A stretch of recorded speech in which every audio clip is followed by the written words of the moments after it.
তোমার আর অন্তরার পরিচয়টা কিভাবে, তাহলে কি তুমি বলবে? অবশ্যই বলবো।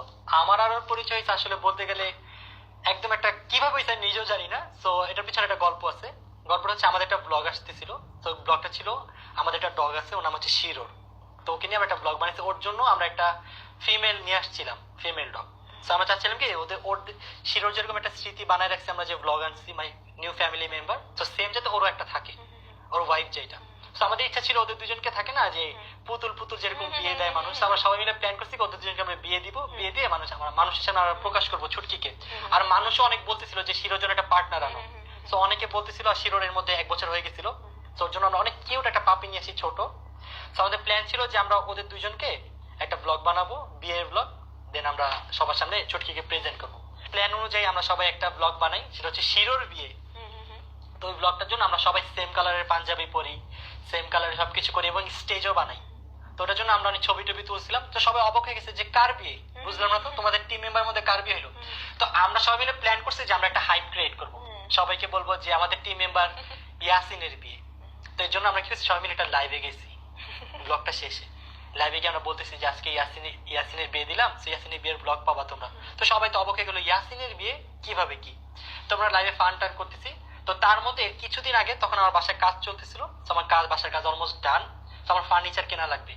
তো আমি টিকটকে অন্তরের ভিডিও, অন্তরকে তখন ওইভাবে চিনিও না আমি। তো ও একটা প্রমোশন করছিল একটা ব্রাইডাল শুটের।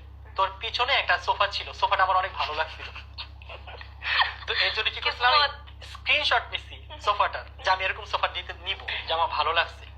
তো স্ক্রিনশটটা তখন আমার মোবাইলে ছিল। তো আমি লাইভে গেছি, তো সবাই বলতেছে কি বইয়ের ছবি দেখাও। তো আমি এখন বইয়ের ছবি কই পাবো। তো মোবাইলে ফাইজলামি করছি, লাইভে বসে বসে আমি দেখতেছি যে কি দেখানো যায় মানুষের সাথে একটু দুষ্টামি করি। তখন ওর ওই ছবিটা চলে আসছিল অন্তরার, আর ওই ছবিতেই ও ব্রাইডাল শুট করছিল। আর ছবিটা আমার আগে নেওয়া কারণ যে ফার্নিচারের।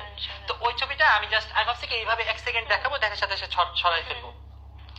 তো আমি সেটাই করছি ব্লগে, মানে লাইভে বসে, এই যে বই ছবি দেখবা, এই দেখো, এটা নিয়ে জাস্ট 1 সেকেন্ডের কম সাথে সাথে আমি সরাই ফেলছি। স্ক্রিনশট না হ্যাঁ। কিন্তু আমি বুঝি নাই স্ক্রিনশট নিতে পারবে না কেউ, কিন্তু লাইভটা যে মানুষ পজ করে স্ক্রিনশট নিতে পারবে সেটা আমার মাথায় ছিল।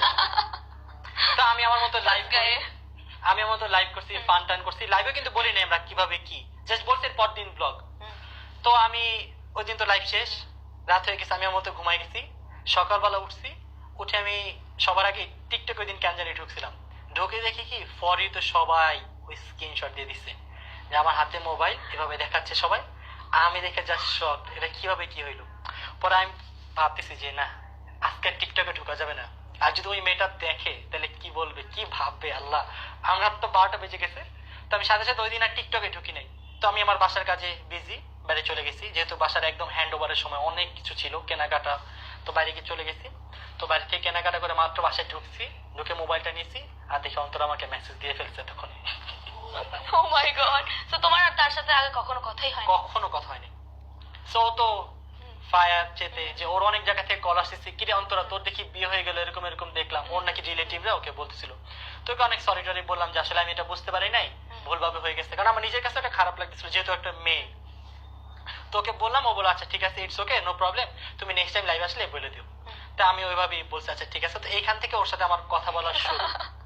বুঝতে পেরেছি। এভাবেই আমাদের ফ্রেন্ডশিপটা শুরু। ও নাইস। মানে একটা মানে আনসার্টেন ফার্নিচারের জন্য একটা, মানে কি বলবো আর, এটা হচ্ছে কিসমত টু বি